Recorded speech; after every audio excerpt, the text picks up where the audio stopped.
Your mentality is heavily linked to your reality. And the fact that most people have such weak mindsets comes from the fact that they have a weak life, a weak body, a weak social circle, a weak network, a weak bank account, a weak relationship, and then their mind is weak. Well, of course. Whereas if you had a group of soldiers around you, men who were dedicated, who would ride or die with you, if you were strong, if your woman would never leave you no matter what because she idolizes you, then your mentality would be strong. Your mind would be strong by extension. So if someone comes to me and goes, I doubt myself, I usually look at them and go, yeah, I understand why. You're a little fat piece of shit. You're stupid. Of course you do. Excuses sound best to the person that's making them up. Stop feeling sorry for yourself. Get off the pity potty. Telling everybody your sad and sob stories, trying to get people to show up to your pity potties and your pity parades.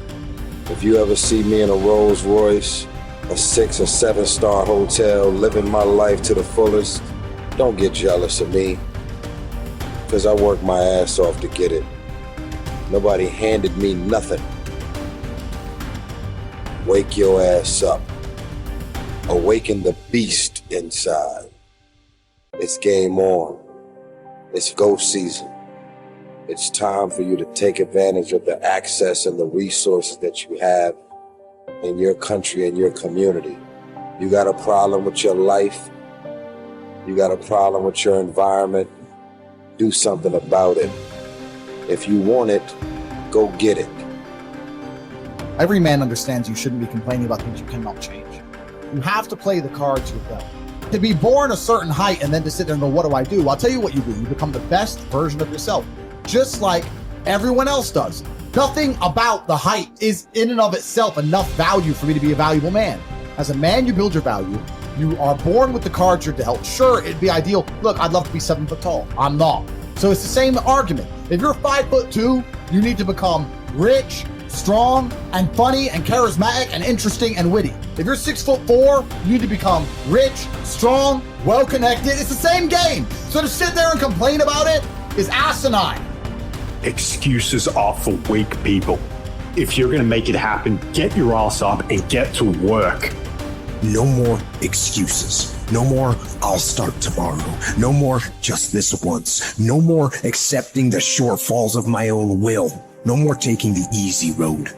No more waiting for the perfect moment. And no more indecision and no more lies. No more weakness. Now is the time for strength. And through strength and through will and through unwavering discipline, I will become who I want to be. If you don't execute, you're not just cheating yourself, dude. You're cheating your family. You're cheating your employees. You're cheating your team. Whatever you're a part of, it's bigger than you, man. Many of you have given control of your life to your feelings. You gotta take back control right now. You must harden your fucking mind. You gotta discipline yourself. When it's time to rise, you fucking rise. When it's time to work, you fucking work. You have to just work. At some point you have to bite the bullet and just work. Working harder is never gonna not help. No matter what scenario you're in, working harder is never gonna not help you. And it's amazing that I give different versions of the same answer for 99% of the questions I'm asked. Work harder. If you have a problem, whether you're broke, whether you're out of shape, whether your friend dies, whether your girl leaves you, whether you're depressed, whatever it is, working harder is almost always the answer. So you know what you need to do. You need to do it. And what's amazing, again, it's kind of like the antidote. If you take the antidote before the poison, then you never get sick in the first place. If you're always working as hard as possible, if you're always working your ass off and trying to be the best version of yourself every single day, then you never get sick in the first place. You're already working. You're already taking the antidote. So things can't attach to you. They can't get hold of you. Working hard is the antidote to everything. So why don't you just do it in advance? Why don't your life just become work like mine? Why don't you just dedicate yourself to a cause and get up and do what you're supposed to do every single day?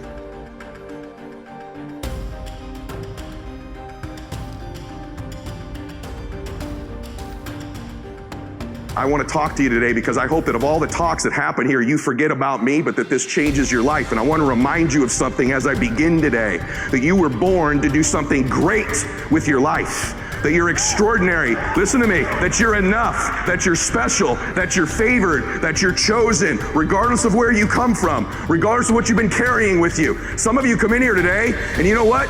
You've even thought of harming yourselves.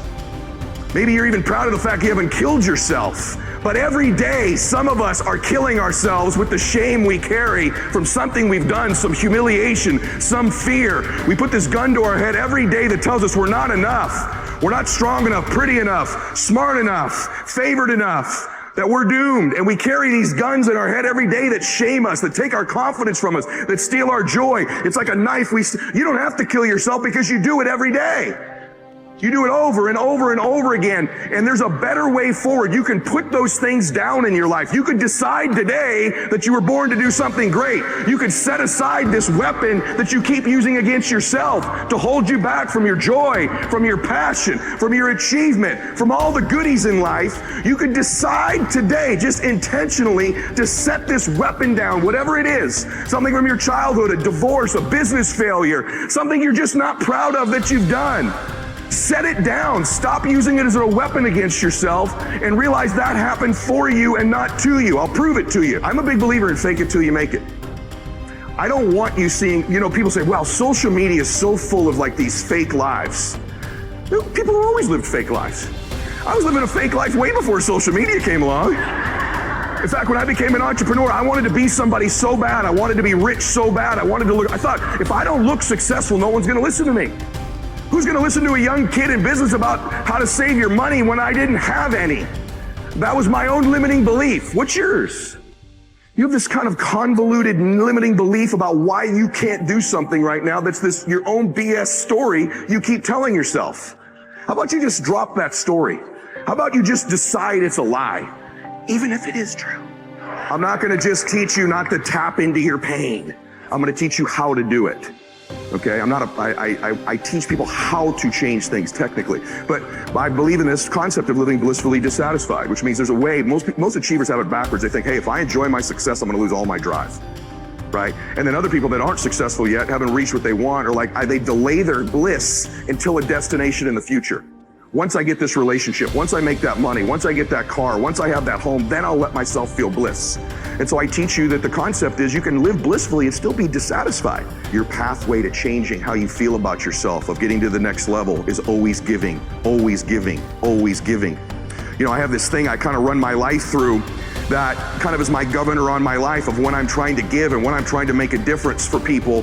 And I just have this hallucination. I am a Christian, and so I believe that someday when I die, there's an accounting. I don't care if you. I'm actually one of these very interesting people that I believe in the quantum field and energy because I know it exists, and I believe my Lord and Savior created it.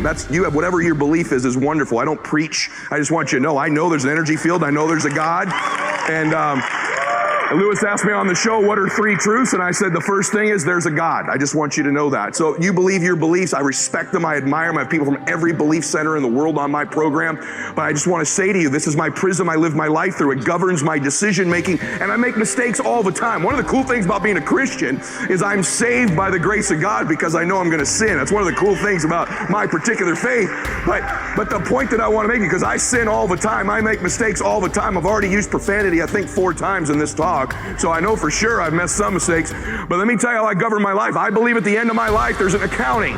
And I'm going to sit in front of my Lord and I want him to say, well done, good and faithful servant. But having said that, no matter what your beliefs are, I think that I actually get to meet somebody interesting. Maybe you don't believe in anything faith-based, but I bet you believe there's a recording going on in your life. Someone's paying attention. Someone's going to tell the story of your life. Maybe your great-granddaughter will carry the legacy of your life and what you've done, but someone's paying attention to what you're doing here. You've always had that sense. You've always known your life mattered. You've always known since you were a little girl that there's something special you're supposed to be doing. And that anxiety, that fear you have is maybe you're not doing it.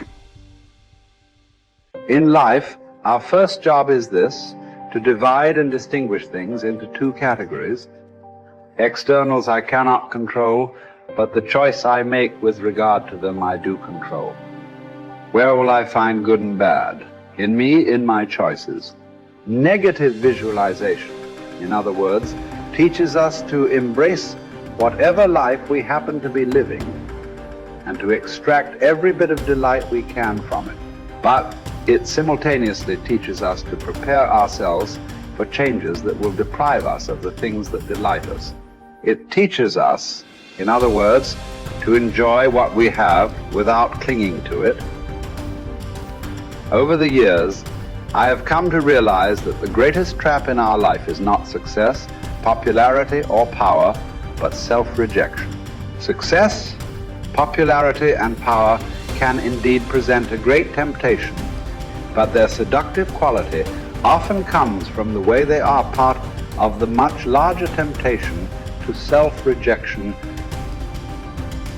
When we have come to believe in the voices that call us worthless and unlovable, then success, popularity, and power are easily perceived as attractive solutions. The real trap, however, is self-rejection. As soon as someone accuses me or criticizes me, as soon as I'm rejected, left alone, or abandoned, I find myself thinking, well, that proves once again that I'm a nobody. My dark side says, I am no good. I deserve to be pushed aside, forgotten, rejected, and abandoned. Self-rejection is the greatest enemy of the spiritual life because it contradicts the sacred voice that calls us the beloved.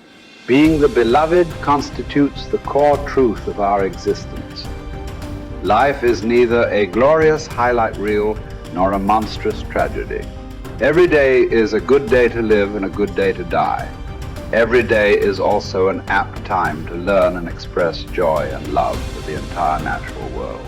Each day is an apt time to make contact with other people and express empathy for the entire world. Each day is perfect to accept with indifference all aspects of being.